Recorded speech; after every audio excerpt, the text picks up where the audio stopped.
Hey guys, Drifter here. Today I've got a video for you about survivorship bias. This is going to be more like a philosophical commentary, but rather I would like to call it a logical fallacy commentary because the survivorship bias is something that affects us every single day, whether we know it or not, and I think it's something that more of you should be aware of to help you make better decisions on just about anything in your life.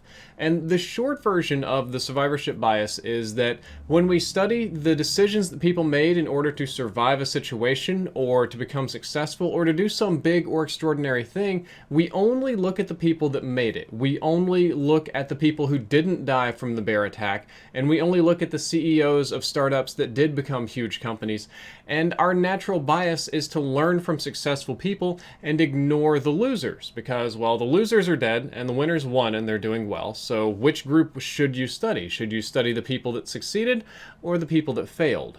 And the answer that almost everybody would give, because it's a natural one, is that you should study the winners. You want to learn how they won, why they won, but that may not be the best thing to learn. The danger in that line of thought is that there may be other factors at play that winners didn't even consider. There may be some randomness to it. There may have been a right time, right place. There might have been something that they did that they didn't even know that they did, that you can't study for, that they can't advise, and thus the dangers, the pitfalls to your survival or success become invisible dangers. They're unknown unknowns that you just cannot predict and you can't learn from. So we ultimately, in many cases, don't learn from the mistakes of those that failed before us. We've got two quick examples of this type of logic before we move into something a little bit more advanced. The most simple one is lottery ticket buying strategies. If you asked people who won the lottery using some kind of particular strategy, or even those that won randomly, they would tell you to spend all of your money on lottery tickets. Every penny you own, just buy all the lottery tickets that you possibly can. Just buy, buy, buy, buy, buy. And eventually you'll win because that's kind of how it worked for them. There's a lot of people that use unique number strategies. There's people that just funnel money in like crazy, and they're like, more lottery tickets is more chances for you to win and become rich. But we all know that's not how a lottery works. It's completely random. And winning or losing the lottery is completely random, just about regardless of how much money you put into it. Then there's also no way to put in enough money to really significantly change your odds. However, lottery winners would tell you that there is a way because they survived and they did a thing and they think they know how that thing works. A more practical example, it'll seem a little bit less silly, is a war example.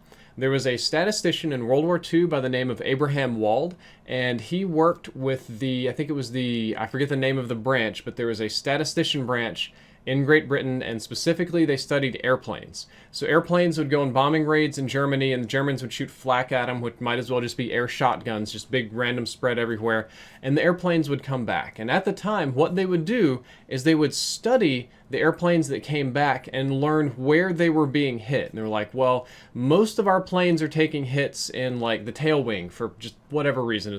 I don't know the exact details. And they're like, okay, well, if that's where our planes are being hit, we should probably put a whole bunch of armor there so that it protects the plane better. Mr. Wald said, this is a backwards idea because you're only studying the planes that made it back. What you're actually seeing, instead of the places we need to put armor, is the places we don't.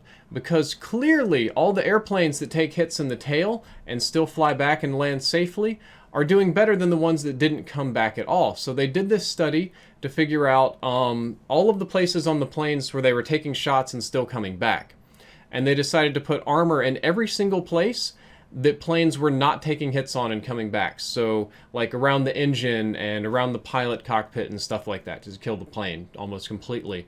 And it was that sort of backwards logic that significantly increased pilot and airplane survival rates over the course of the war because they were finally now being armored in their critical spots, and they were able to improve the overall durability of the plane via that method. And that is probably the best and most classic example of a survivorship bias, but we've got some other really fun ones coming up for you today. But the next question is, why is this winner bias so strong? If it's such a backwards sort of logic, then why do we do it all the time? Why don't we study some more losers? Well, there's three reasons. Reason number one is that in many cases, the losers just don't exist anymore. If we're talking war, if we're talking survival, if we're talking something that's, any kind of life and death, the dead people aren't around to talk. They're not around to tell you what went wrong, and they're most certainly not around to study. If you're talking about businesses and organizations and, failed musicians and stuff like that, they're less visible, they're less in mind, they're harder to find, they're harder to study. You have to really go scratching in your book to find failed musicians from the 70s, people that didn't quite make it. They might not have even made it into history books. They may not be alive. They may have had a different name. They're hard to reach. They're just not easy to access to study as the winners that stand out and are big and bold and bright and really, really easy to find. Number two is that as human beings, we kind of look for simple answers. We kind of want do X, get Y. Lift weights, gain muscles. Eat less, lose weight. Really straightforward sort of correlations like that. And in that same sense, it's much easier for us to learn what is the best decision to make instead of trying to learn what are all the possible wrong decisions I can make given my own unique set of circumstances. One of those is very, very simple. One of those is very, very, very difficult to understand. So when we look for those simple answers, we tend to study the winners because most of the winners have a couple of straightforward, simple things that they can do.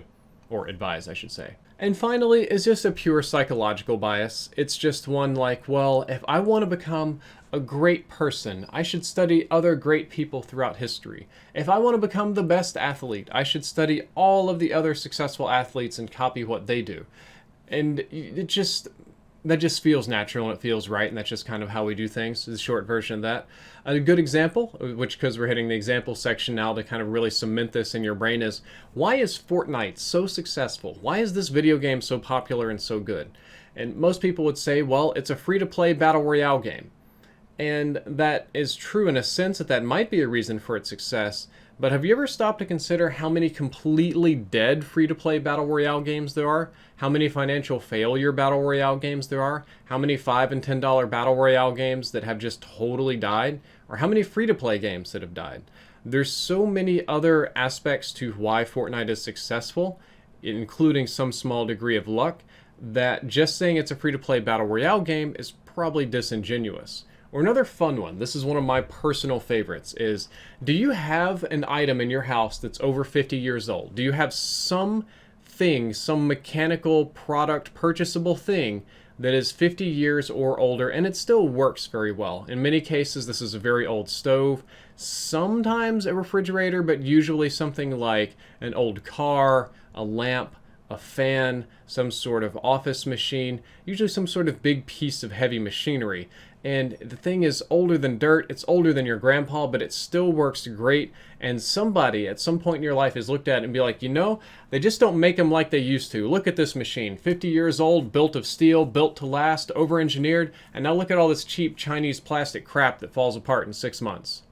And because of this experience, you probably have the perception that things made many, many, many years ago were made to last and are of a higher, better quality.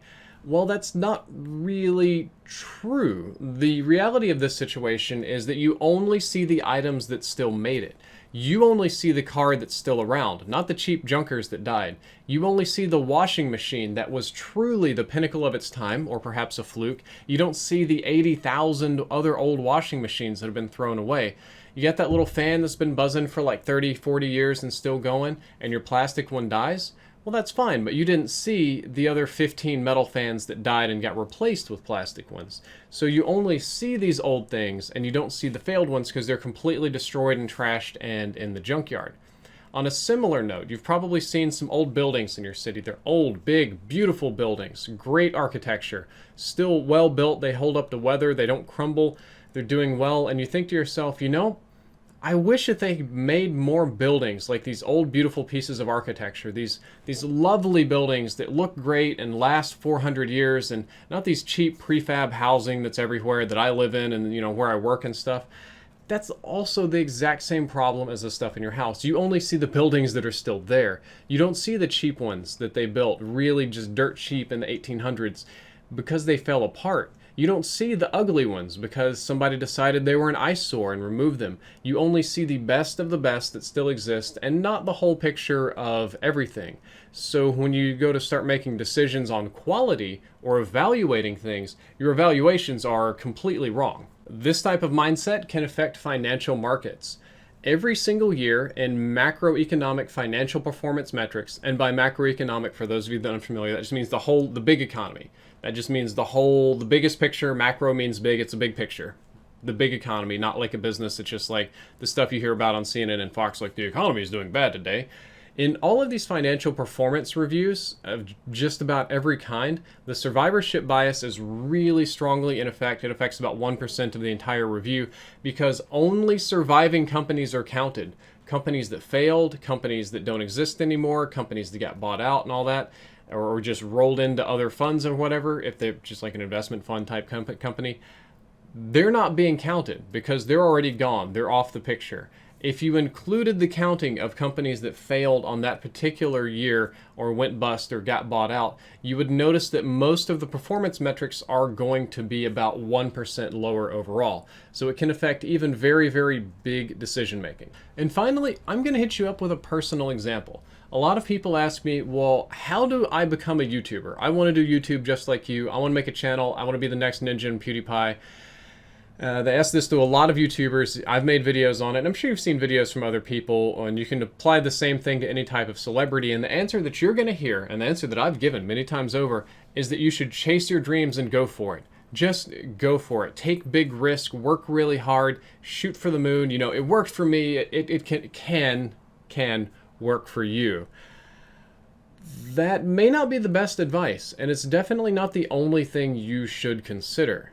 It would be smarter to also study the thousands of channels that failed to see what went wrong. I can tell you most of the decisions I made right, and I can tell you the ones that went wrong that I survived. Because I'm still here, I can't tell you about career-ending decisions, like dropping that hard R N-bomb while angry at somebody for sniping you on the bridge on a stream. I can't tell you about things like that. But it's very important to study the graveyard of dead channels to see what went wrong and to see if these are pitfalls that you might have fallen for. You know, you need to understand your timeline of needs. The way that things worked for me, my schedule, the way I make content, the type of content, when I started, how the market was, is going to be very different than everything that you do. And you need a plan that fits your schedule. I was in college at the time. Actually, I was doing my master's degree, which coincidentally was easier than my undergraduate, different fields. Business is just easier than engineering. And I had a lot of free time to pump out videos. You may have a full-time job and you may not be able to do that. So instead of pumping out a bunch of videos, you might have to do just a few super duper high quality ones. And of course, you need to have a backup plan. Almost everybody will tell you, quit your day job, 100%, risk everything, go for it. And that's what I did. I moved to another state and I think I had like $100 or $200 in my bank account and started YouTube with basically nothing left over, and it worked out for me. But it very, very easily could have completely failed. So having a backup plan is a good idea. And you know, basically the example here is that even in the advice that I give you about the thing that I do probably better than anything else, is that there's still survivorship bias in play and you need to consider it.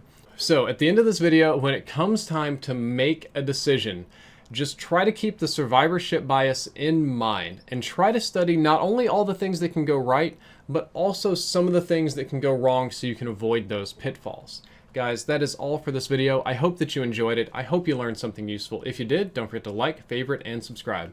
Drifter out.